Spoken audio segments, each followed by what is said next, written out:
ओम शांति। आज का विषय है अवगुणों को निकालने का पुरुषार्थ करो।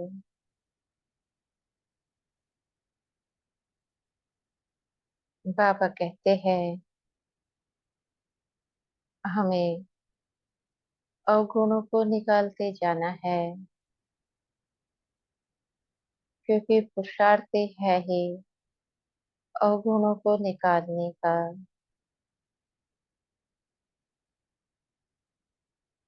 आत्मा कभी गुणवान हुआ करते थे। कोई भी कमी कमजोरी आत्मा में नहीं थे।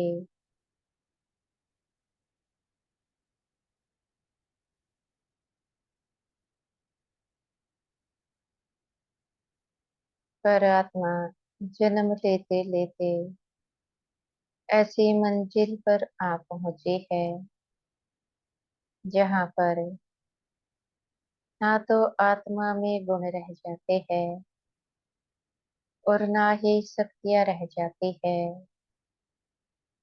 जब ऐसा समय आता है उस समय आत्माएं दुखी होकर परम पिता को याद करती है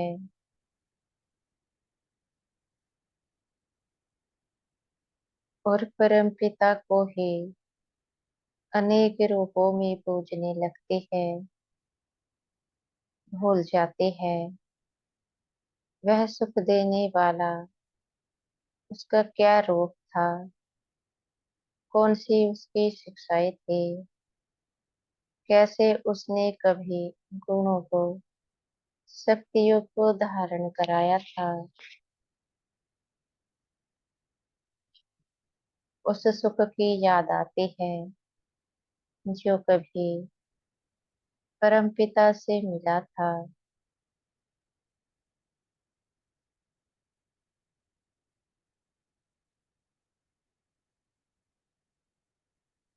इस समय का जो मनुष्य है सच्चे सुख को भूला हुआ है, उस सुख की तलाश में इस समय का मनुष्य भटक चुका है। अगर हम हर धर्म में जाते हैं तो हर धर्म में यही हाल हो चुका है। सभी धर्म वाले परम पिता को ढूंढ रहे हैं,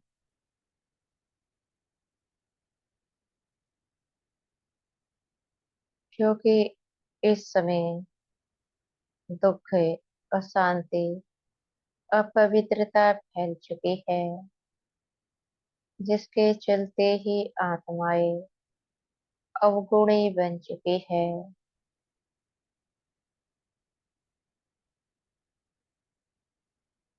जब ऐसा समय आता है आत्माएं अवगुणी बन जाती है, तब वह परम पिता स्वयं चलाते हैं। वह भी इस कलयुगी दुनिया में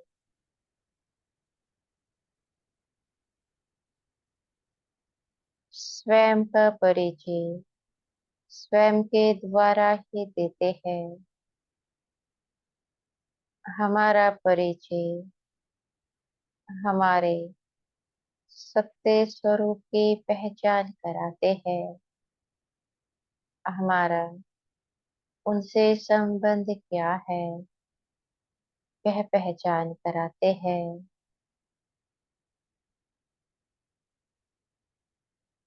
कैसे हम इस दुनिया में अपना पार्ट बजाते हैं वह ज्ञान हमें सुनाते हैं।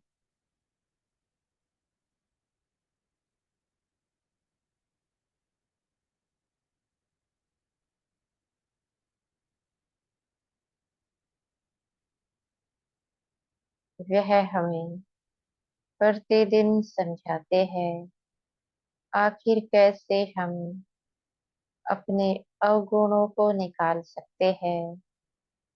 वह शिक्षा हमें प्रतिदिन ब्रह्मा कुमारी संस्था में मिलती है। यह शिक्षा तो सभी के लिए है, क्योंकि अवगुण तो हर एक आत्मा में है। ऐसे कोई भी नहीं जो गुणवान हो।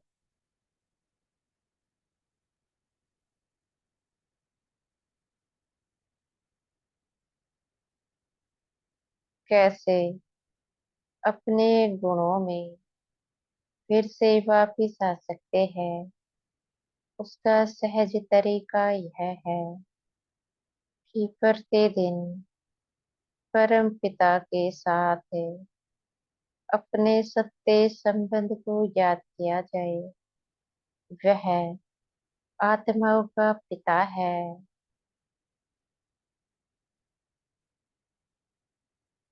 उस सत्य संबंध को जब याद करते हैं, उनसे शक्तियाँ और गुणों की प्राप्ति होती जाती है।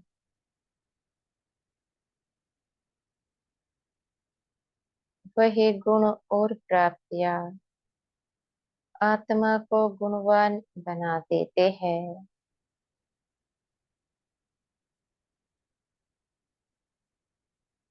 जो जैसा याद करते हैं, उसी प्रकार की प्राप्ति होती है। मुख्य है हमने कितना समय सत्य संबंध के साथ उनको याद किया है। सत्य संबंध क्या है? आत्मा आत्मा को याद कर रही है, ना कि शरीर आत्मा को याद करता है। जब याद करते हैं तो चेक करना है, क्या स्वयं को आत्मा समझे परम पिता को याद करते हैं, या फिर स्वयं को शरीर समझे परम पिता को याद करते हैं।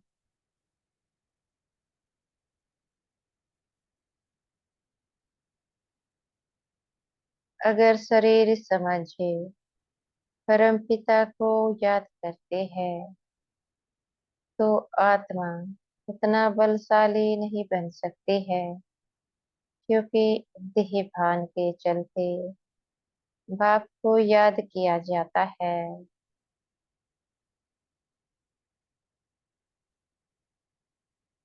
जब स्वयं को आत्मा देखते हैं, अपने बैठने के स्थान को याद करते हैं, आत्मा किस स्थान पर बैठकर परम पिता को याद करती है, तो ही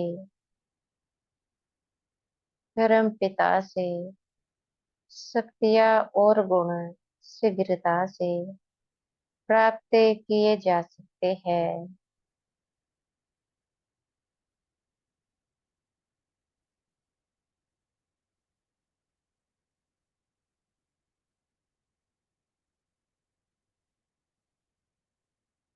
इसलिए जब परम पिता को याद किया जाए, तो स्वयं को मस्तक पर देखे और परम पिता को भी मस्तक पर महसूस करे। वह कंबाइंड है, तो ही उनकी याद बुद्धि में ठहर सकते हैं। जब तक कंबाइंड नहीं देखेंगे, उनकी महसूसता करेंगे कैसे? अगर उनकी महसूसता करनी है, तो कंबाइंड तो देखना पड़े।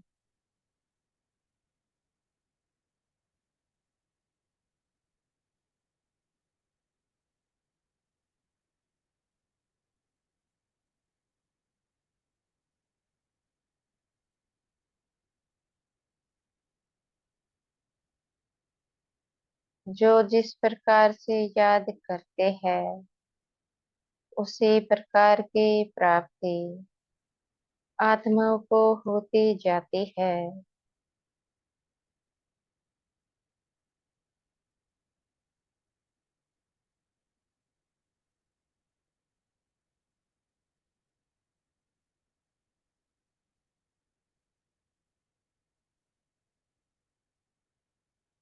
जैसे जैसे आत्माएं परम पिता को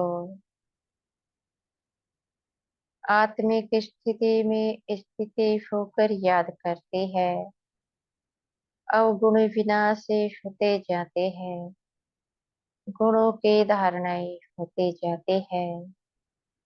मुख्य है ही स्वयं की आत्मिक स्थिति। कितना स्वयं आत्मिक स्थिति में स्थित होकर परम पिता को याद कर रहे हैं, इसलिए अपनी चेकिंग करनी है। जिस समय हम परम पिता को याद करते हैं, क्या उस समय स्वयं को मस्तक पर देखते हैं या नहीं?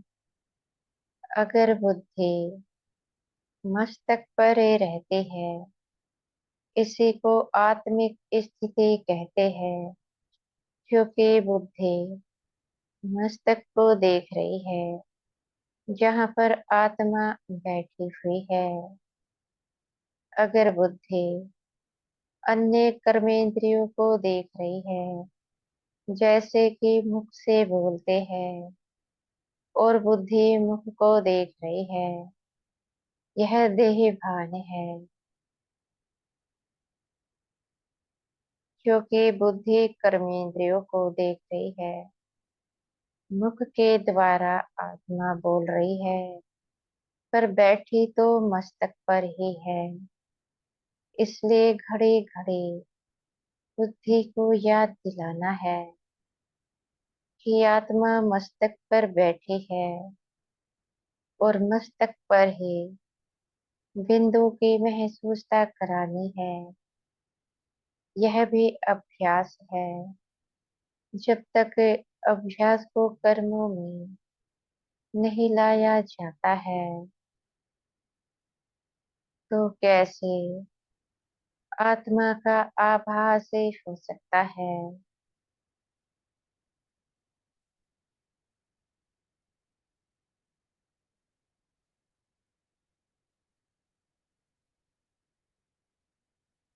बुद्धि को घड़ी घड़ी यह भी याद दिलाना है, परम पिता आत्मा के साथ कंबाइंड है, उनको भी मस्तक पर ही महसूस करना है।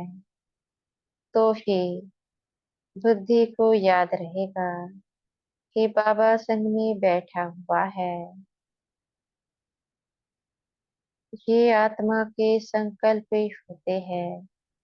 जब प्रतिदिन इस प्रकार के संकल्प आत्मा रचते हैं, तो इन संकल्पों में पावर आते जाते हैं। एक समय ऐसा आता है, ये संकल्प नेचुरल कार्य करने लगते हैं, मेहनत नहीं करनी पड़ती है।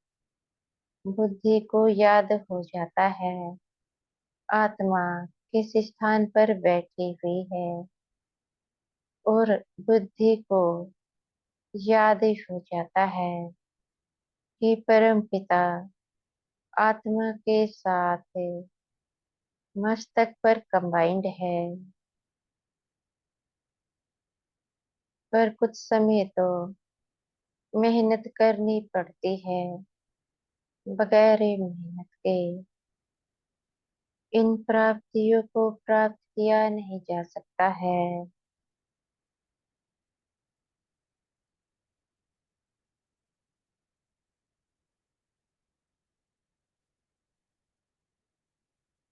अगर अपने अवगुणों का विनाश करना है, गुणों को धारण करना है, तो इस प्रकार से अभ्यास करना पड़े। जब तक अभ्यास नहीं किया जाता है, तो कैसे अवगुणों को निकाल सकते हैं? जितना अभ्यास करते हैं, उतना जल्दी अवगुण निकलते जाते हैं।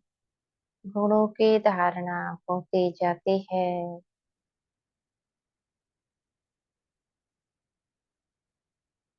गुणवान और धनवान बनने के लिए प्रतिदिन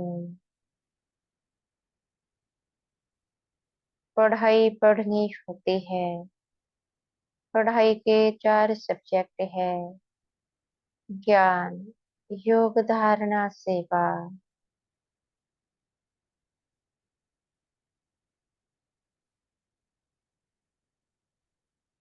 प्रतिदिन अमृत वेला से लेकर दिन भर बाबा को याद करना, वह भी रात्रि सोने तक है।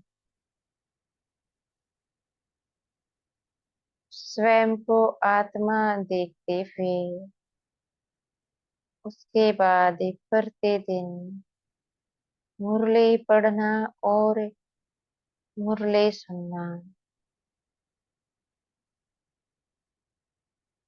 मुरली मंथन करना।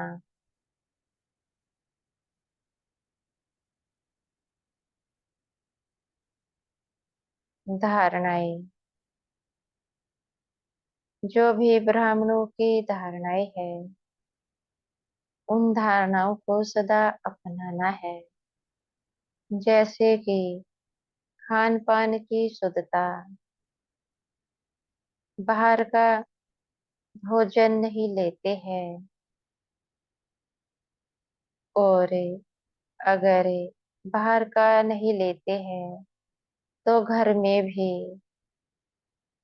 उन्हीं का बनाया हुआ भोजन लिया जा सकता है, जो ज्ञान में है, धारणा मुहूर्त है।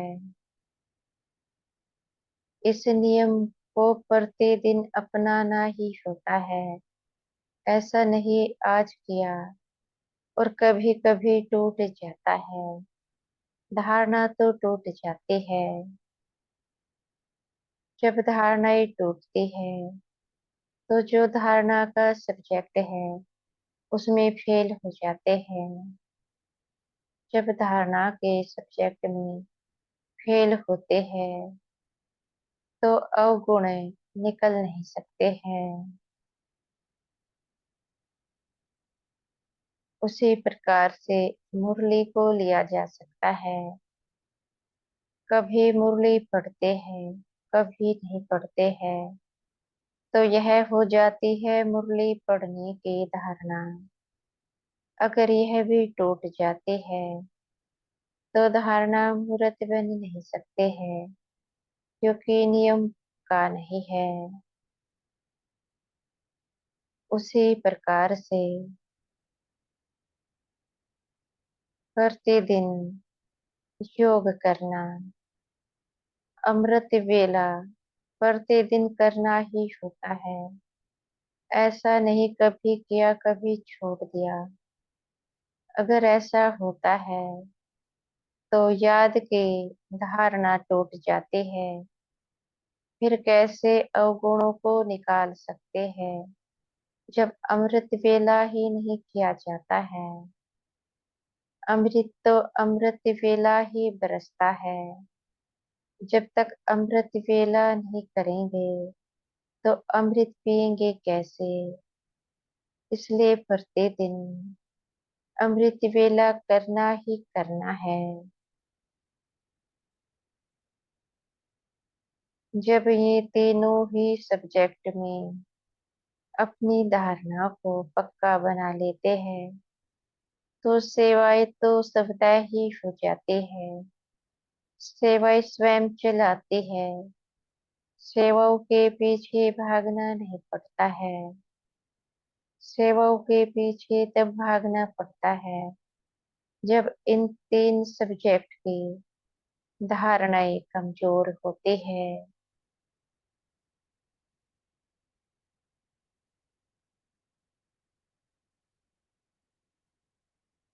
अगर संपूर्ण निर्विकारी बनना है तो चारों ही सब्जेक्ट में पास होना पड़ता है और चारों ही सब्जेक्ट को पढ़ना होता है।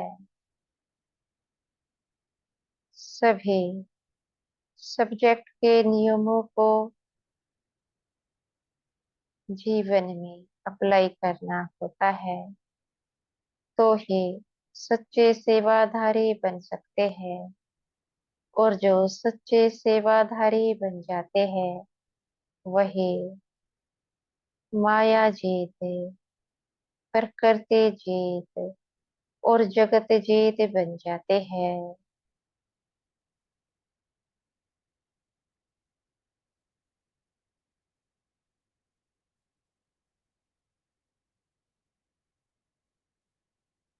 इसलिए माया जीत, जगत जीत और प्रकृति जीत बनने के लिए पढ़ाई तो पढ़नी पड़े, याद तो करना पड़े, धारणाओं को तो अपनाना पड़े, तो ही माया जीत, जगत जीत और प्रकृति जीत बना जा सकता है। और कोई उपाय तो है नहीं, यही एक मात्र उपाय है।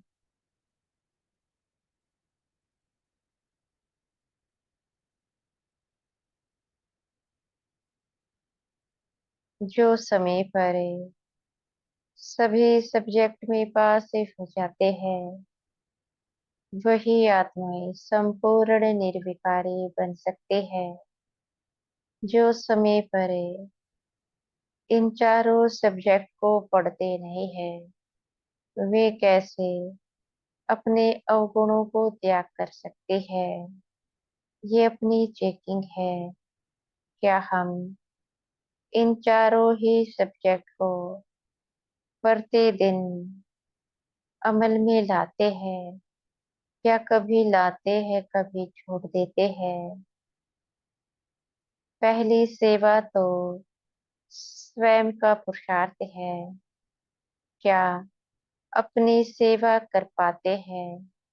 अपनी सेवा है स्वयं को योग कराना, अमृत वेला योग,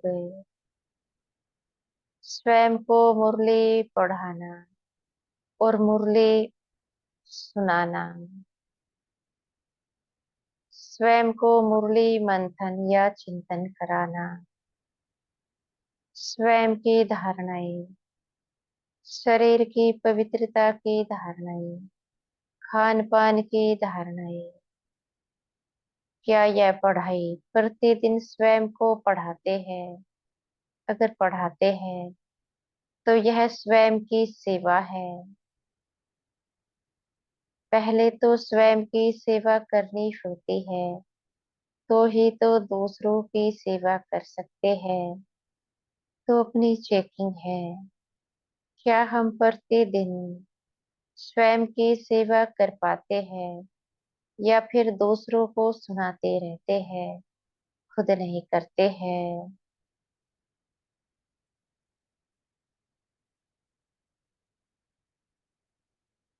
इसलिए चेकिंग करें और आज से ही अपनी कमी कमजोरियों का त्याग करें। अच्छा। ओम शांति।